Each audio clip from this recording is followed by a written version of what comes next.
Gates was in India a couple of weeks ago, and this is what he said. No country has built a more comprehensive digital infrastructure than India. We need innovation from the world, but specifically, we need innovation from India. To talk about India's digital ecosystem as well as the engines for growth, joining me now are three very special individuals. Ladies and gentlemen, please join me in giving a warm round of applause as we welcome the Secretary of the Department of Telecommunications, K. Rajaraman. Mr. Rajaraman, can we have you join us here on the Rising India stage? Also with us is Mr. B.V.R. Subrahmanyam, the new CEO of the NITI Aayog. Mr. Subrahmanyam, please join us on the Rising India stage. Ladies and gentlemen, a big round of applause. And the man who is creating milestones with UPI, the CEO of the National Payments Corporation of India, Dilip Asbe, joins us here at Rising India. Gentlemen, thank you very much for joining us. Mr. Rajaraman, the middle is fine, sir. The middle seat is fine, and we'll get Dilip right at the end.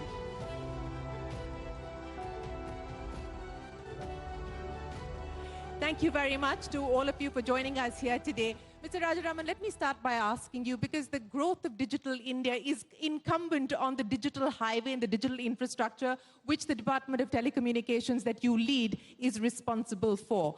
So let me start by asking you about where things currently stand now as far as the National Broadband Mission is concerned, as well as BharatNet. Ladies and gentlemen, for those of you who may not be aware, BharatNet is essentially the plan to connect India's villages with high-speed broadband connectivity. So I want to start by asking you for an update on where things currently stand. What are the latest milestones on that front? So, it's a pleasure being here in this very diverse audience. So the task before us is to actually enable every citizen of this country to access broadband. That is the ultimate goal that the Honorable Prime Minister set for all of us. So this journey of laying out optic fibers to the rural heartlands, I think, is a very onerous task, given that we have very diverse territories which are remote, mountainous, etc. So the target that was before us was nearly 2.5 lakh gram panchayats. Out of that, construction is going on in all the 2.2, and the 1.9 lakh gram panchayats have already been wired up with the optic fiber. So in October, we took the decision of actually commencing the monetization. Because at the end of the day, I think they must be put to use. So we have come out with a commercial plan, which is not, which is partly subsidized, in the sense that we give the box for free. And we also provide bandwidth at a reasonable cost. And today we have reached, in the last 4-5 months, we have reached about 2.5 lakh households. They are wired up with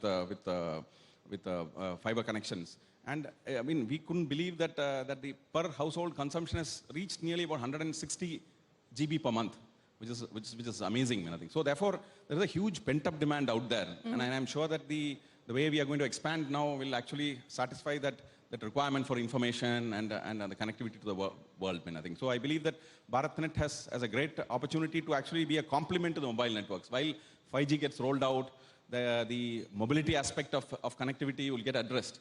But I guess there is also a parallel requirement for connectivity at the households, where penetration may be inadequate. Yeah. So people have requirement for online education, for businesses within the households, and perhaps even doing online businesses, e-commerce and so on and so forth.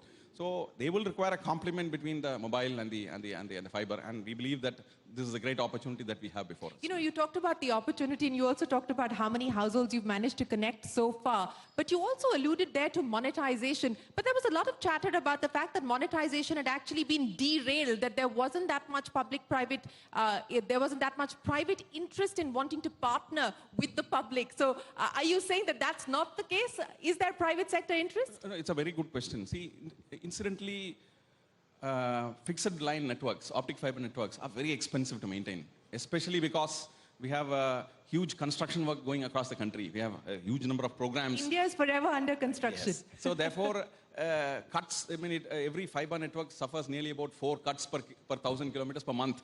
So the cost of maintaining a fiber optic network is very onerous. So therefore, and coupled with that, we have a low, what do you say, expected revenue base in the rural areas. So it's a very hard market, unlike the urban areas.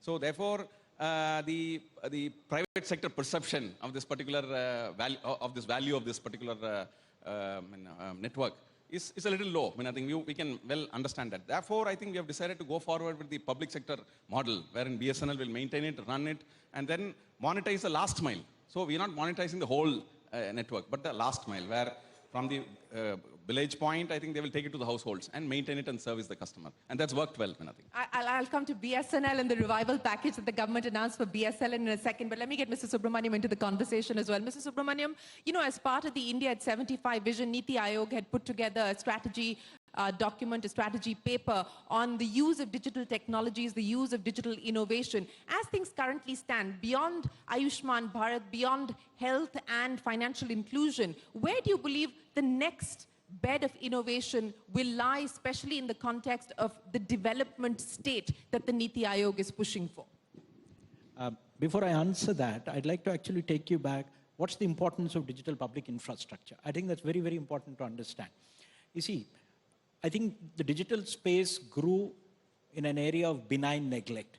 Governments around the world allowed them to grow because I think that was required very early on. One didn't understand how these digital technologies would grow and how they would pan out in the long run. But over now, the last 20 years, people have actually realized that there are a lot of externalities that come out of this. There are network externalities, and actually a few firms can actually dominate the entire digital space. And that's where I think the digital public infrastructure concept becomes very, very important. I mean, it's very related to what we call technology commons. And commons are a public good. So there is a fundamental question. Is the digital architecture through which the world today, and certainly the world of the future, is going to be run by a few monopolies or oligopolies, or is it going to be left common on which a lot of innovation, technology, entrepreneurship can drive? And I think that's where India is a leader in 3 areas, and in the thought itself, in content, and most importantly in rollout. I mean, we have been rolling out it in billions. And therefore, you have so many examples of digital public infrastructure in India. And you've got the UPI, you've got Aadhaar, you've got the account aggregator stack, you've got CoWIN, you've got the agri stack coming up, you've got the logistics stack which is coming up, there's a labor stack in the pipeline. So NITI plays an interesting role. I mean, the role of NITI is, as a think tank of the government, its job is to ideate, incubate, and then transfer, the IIT of the government. So as the IIT of the government, I think it's done it successfully. It pushed digital payments. I think it's in the process of pushing a couple of other things. I mentioned agri, I've talked about labor, I've talked about logistics. I mean, the portal was conceived here, but then now you have a department taking it forward. So I see a bright future, and I see this space being an area which will actually drive Indian technology and much more Indian entrepreneurship in India and globally.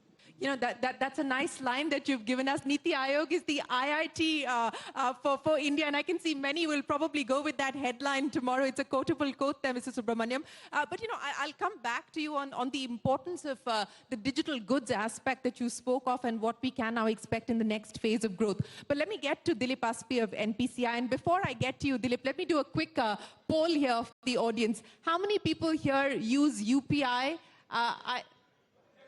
Literally everybody in this room. Dilip, that should bring a big smile to your face. Who didn't raise the hand, actually? Who doesn't use UPI? Yeah. That's one solitary gentleman in the room, Yeah. and okay, three people in this room who don't use UPI. So, well, the house is on your side, Dilip.